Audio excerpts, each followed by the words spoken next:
듣는 생의 성서. 평화를 빕니다. 여러분의 든든한 신앙 친구가 되어드리는 듣는 생활 성서입니다. 우리는 서로 영향을 주고받으며 살아갑니다. 한 사람의 선한 기운과 아름다운 나눔이 물수제비처럼 주위로 퍼져나가기도 하죠. 성모님의 달 5월 생활성서 특집은 선한 영향력이라는 주제의 글들을 담았습니다. 그중 인천교구 송용민 신부님께서 나눠주신 그분의 작은 몽당 연필이 되어를 신부님의 목소리로 직접 들어보실까요? 그분의 작은 몽당 연필이 되어. 칭찬은 고래도 춤추게 한다는 말이 있습니다. 잘못을 지적하고 부정적인 면을 보기보다 칭찬과 긍정의 힘이 사람에게 미치는 효과가 크다는 말입니다. 짧은 기간이지만 본당 사제로 살면서 감동을 받았던 순간을 꼽는다면 고해소에서 진실된 고백으로 회심의 눈물을 흘리는 신자를 만날 때였습니다. 고해소 문고리를 잡기까지 용기를 내준 신자들에 대한 고마움도 있지만 영혼의 상처를 남김없이 드러내고 하느님의 용서와 자비를 청하는 신자들의 고해를 듣는 고해소는 사제에게도 하느님의 용서와 치유를 체험하는 공감의 장소가 됩니다. 고해 끝에 선포되는 사제의 사죄경은 단순한 성사적 의례가 아니라 하느님의 자비와 사랑의 힘이 악을 이기고 선의 승리를 선포하는 것임을 교회가 표징으로 드러내기 때문입니다. 정성스럽게 미사를 봉헌하는 사제의 모습 속에서 신자들은 감동하고 열심히 준비한 강론을 듣는 신자들은 그리스도의 복음의 힘을 느낍니다. 신자들이 미사 후 강론에 감동했다고 엄지척 해준 때를 돌아보면 제가 열심히 준비한 강론을 하면서 스스로 감동을 할 때였습니다. 그런 강론에 공감해주는 신자가 많을수록 미사를 마치고 돌아가는 신자들의 얼굴에 복음의 기쁨이 느껴집니다. 몸이 불편한 신자들에게 정기적인 봉성체를 하거나 갑자기 위중한 병자들을 방문하여 병자성사를 집전할 때 그들에게 보여주었던 따뜻한 미소와 손길, 상투적인 기도가 아니라 마음이 담긴 기도로 그들의 고통에 공감했을 때 사제로서 신자들과 함께 그리스도의 향기를 느낀 적도 많았습니다.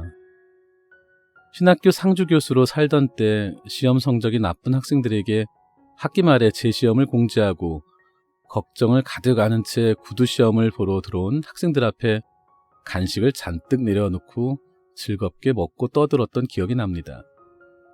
의아해하던 신학생들은 재시험을 준비하기 위해 공부한 것으로 이미 충분하다는 제 말에 한박 웃음을 지었습니다. 이 모든 것이 서로가 선한 의지를 나누면서 얻는 성령의 열매들입니다. 돌이켜보면 지금까지 제 삶을 지탱해주고 이끌어준 힘은 사랑과 질책을 아끼지 않으며 곁에 머물러준 선한 의지의 사람들 덕분이었습니다. 내 몸 안에 가시를 숨기고 오히려 남을 찌르기도 했던 제 약점을 감싸주고 치유해준 신자들이 적지 않았습니다. 홍길동같이 바쁘게 살면서도 신자들의 교육과 단체 활성화를 위해 내 몸 아끼지 않고 열정을 보여준 사제로 낡은 성당과 교육관을 예쁘게 고쳐주고 훌쩍 떠나 지금도 천사 같은 사제로 기억해주는 신자분들이 있습니다. 오랜 시간이 흘러도 제 따뜻한 미소와 열정을 그리워하고 예전에 제가 남겼던 방송강이나 매일미사 묵상글이 좋았다고 기억해주는 분들도 계십니다. 부끄럽지만 성령께서는 제 나약함에도 제 안에 담긴 선한 의지를 사람들 마음에 뿌릴 수 있도록 이끌어 주셨기에 지금도 사제로 살 수 있는지 모릅니다. 우리가 사는 21세기는 공감의 시대라고 합니다. 인간은 본래 태어나면서부터 공감하는 존재입니다. 어머니와 피부로 느끼며 소통하고 가장 가까운 가족에게서 사회로 친교 영역을 넓혀가면서 우리는 수없이 많은 사람들을 만나 영향을 받고 또 영향을 끼치며 살아갑니다. 우리 안에는 거울 신경세포라는 것이 있어서 내가 어떤 말과 생각을 하든 결국 남의 생각과 말을 내 거울처럼 비춰보며 말하고 생각하기 마련입니다. 우리는 결코 홀로 살지 않습니다. 관계 속에서 공감하며 살아갑니다. 한국 사회가 공감 능력이 부족해지고 있다는 표징들은 곳곳에서 나타납니다. 진지한 대화나 친교가 사라지고 소유와 탐욕의 가치들이 삶을 공허하게 만듭니다.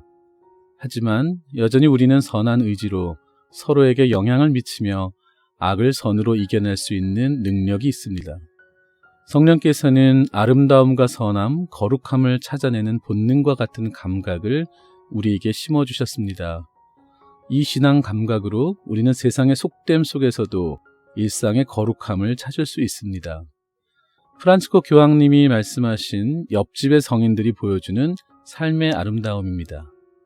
무한한 사랑으로 자녀를 키우는 부모들, 가정을 부양하고자 열심히 일하는 수많은 직장인들, 고통을 감내하며 하느님을 놓지 않는 병자들, 미소를 잃지 않는 성직자와 수도자들의 열정 속에서 그들이 세상에 퍼뜨리는 선한 영향력을 만납니다. 우리는 모두 세상을 복음화하는 하느님의 작은 도구입니다. 각자의 처지와 능력은 다르지만 우리는 서로에게 유익이 되는 선하고 아름다우며 진실된 가치들을 지키고 살아가며 영향을 미칩니다. 짜증과 분노 대신 인내와 온유함을, 악의와 복수보다는 선으로 악을 이겨내려는 겸손과 사랑을, 내 실속과 자존심 챙기기보다는 다른 이의 기쁨과 행복을 먼저 생각해내는 담대함과 열정이 세상을 변화시킵니다. 사도 바울의 말씀대로 어떠한 처지에서도 만족하는 법을 우리는 배울 수 있습니다. 주는 것이 받는 것보다 더 행복하다는 것을 체험해본 사람만이 압니다. 하느님께서는 내 약점을 통해서도 복음의 힘을 보여줄 수 있으시기에 우리는 그분의 작은 몽당 연필이 되면 되는 것입니다. 제 사제로서의 남은 삶이 어떻게 채워질지 모르겠지만 모나지 않고 서두르지 않으며 제 본분을 다할 수 있는 겸손하고 헌신적인 삶을 살아가기 위해 오늘도 작은 용기를 내어봅니다.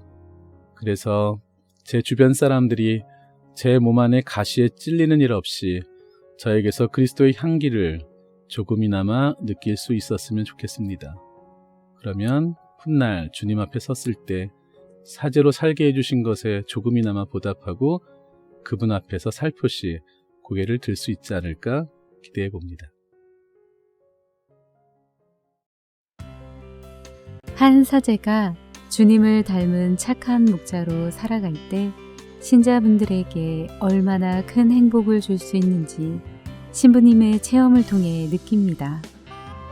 또 신부님은 우리 안에는 악을 선으로 이겨낼 수 있는 능력이 있다고 힘과 용기를 주십니다. 우리가 세상 안에서 주님의 작은 몽당연필로 살아갈 수 있도록 성모님께서 돕고 계신다는 것 기억하시며 아름다운 5월 사랑으로 채워가세요.